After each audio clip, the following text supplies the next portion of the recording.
Hi, LS6 students. It's Mrs. Shomura-Takata, and I am here again to talk to you guys about the Step Up to Writing Formative slideshow assignment. And we're going to be doing some reviewing today. And so today we are going to start on slide 14. So you should have this slideshow up, the Step Up to Writing Formative Planning slideshow. And we're going to start at slide 14. You should have gotten up to the E's, which were explaining and giving extra details and explanations for your start ideas. So I'm going to present this. Today you are going to be, we're going to be going over conclusions and the blues. Okay, so again, remember, this is a review. You guys have done this before, but we want to review for the formative. Okay, so there are some ways to write a conclusion. On the screen you see you can restate your position, and a quick way to restate it would be to use a different kind of sentence. So if you recall back to the first portfolio, we talked about the 4 types of sentences: interrogative, declarative, exclamatory, and imperative. So in the example that you see up on the screen, the topic sentence could have been written, I enjoy a lot of school lunches, semicolon, still, comma, baked chicken has to be my all-time favorite. So that is the however topic sentence Mrs. Kim used. And so this is an example of an appropriate conclusion by restating your position. No one should ever miss the opportunity to savor the school's tasty baked chicken. So her topic sentence was a declarative. It's just making a statement. And her conclusion is an imperative. It is kind of giving a command or kind of telling the reader what to do. So that sentence says, no one should ever miss the opportunity.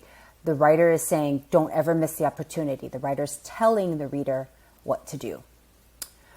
Another way you can write your conclusion is to remind the reader of your topic. And so you do have all of these notes in your composition book. And so an example for the baked chicken one would be, although there are many school lunches that I love, baked chicken is by far the best ever. So that's reminding the reader of your topic sentence, of your topic, but it's not copying it as a conclusion.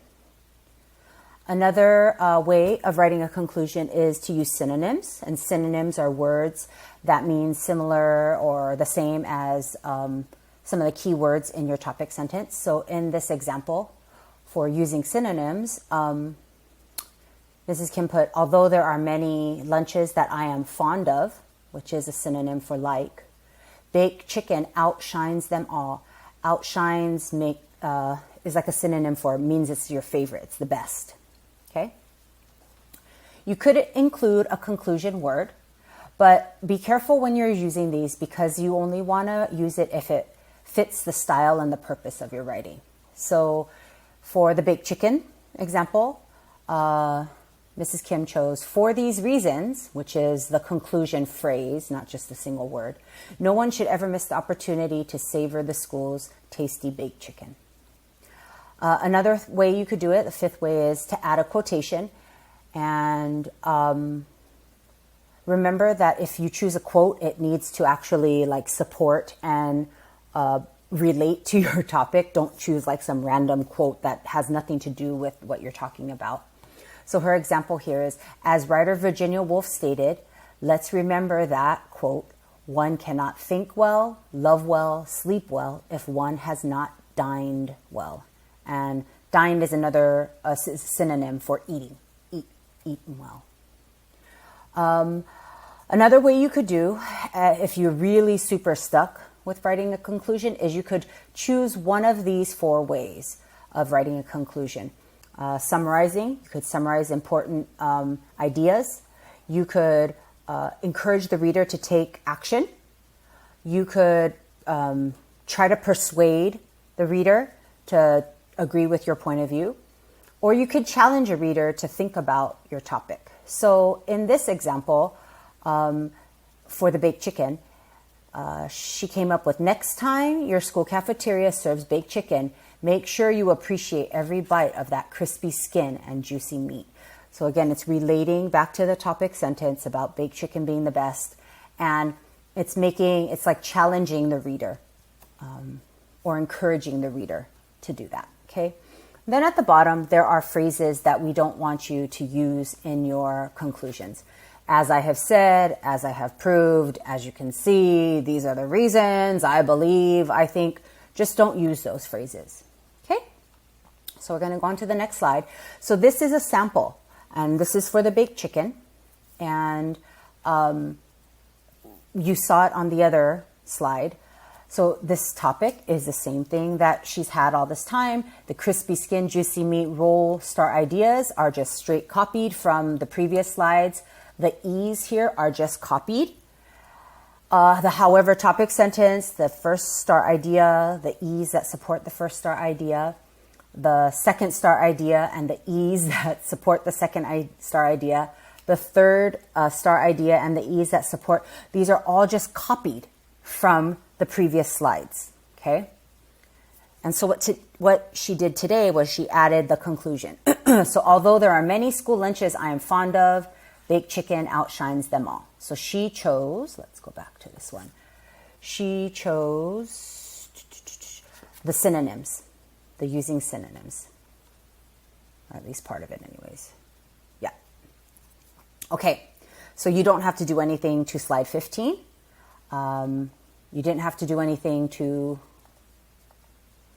slide 14 either, but you're going to have to do something with slide 16. So again, this topic, you are just filling out what you've already done so far. Okay, cutting and pasting. Same thing for your star ideas, same thing for your E's. For this one, you're going to choose the same topic sentence you chose, whether you chose an occasion position or you chose the however. Whichever one you chose in the other slide, let me back up. On slide 13, you're going to just copy that. Okay? Then you're going to type out or you're going to copy the transition sentence with the star idea 1. Then you're going to copy the 3 sentences for the E's, what you had on the other slide. Star idea 2, copy that there. The E's that support star idea 2, copy it there. The star idea 3, copy it there. And the E's that support star idea 3, you're going to copy it there. And then you have to come up with the conclusion. So you will type your conclusion, and to help you, you will go back and choose one of these ways. Okay, about your topic, not about the baked chicken. Okay, so you got to finish that, slide 16 today. Then we're going to go on to the blues. And so this is how we're going to end basically your writing. So remember, the blues are the hook and the lead. Actually, you're going to write one at the beginning and at the end. So I'm sorry, let me backtrack that. So this was this is an example for the favorite lunch. So the baked chicken. So there are 4 ways you can write your blues. So description, a dialogue, thought, or tension and powerful statement.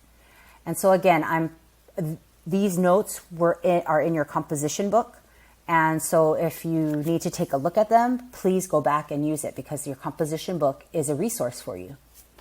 So what Mrs. Kim did was she gave examples of the introduction and a conclusion for a description about her baked chicken. Okay? And she did an example of dialogue, which actually ended up being like questions. So dialogue includes questions or quotes. Okay? She did an example of an introduction hook and then a concluding hook for the same topic, which was baked chicken. She gave an example of what a thought hook or lead might look like for baked chicken. Here's the introduction and here's the conclusion. And then she also gave an example for baked chicken of a tension or powerful statement hook for the introduction and a hook for the conclusion. Now again, I want to remind you, this is a video. So if I'm going too fast, you pause the video. If you didn't understand what I said, pause it and rewind the video so that you can hear it again. Okay?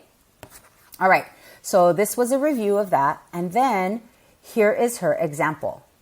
You don't have to do anything to this slide either.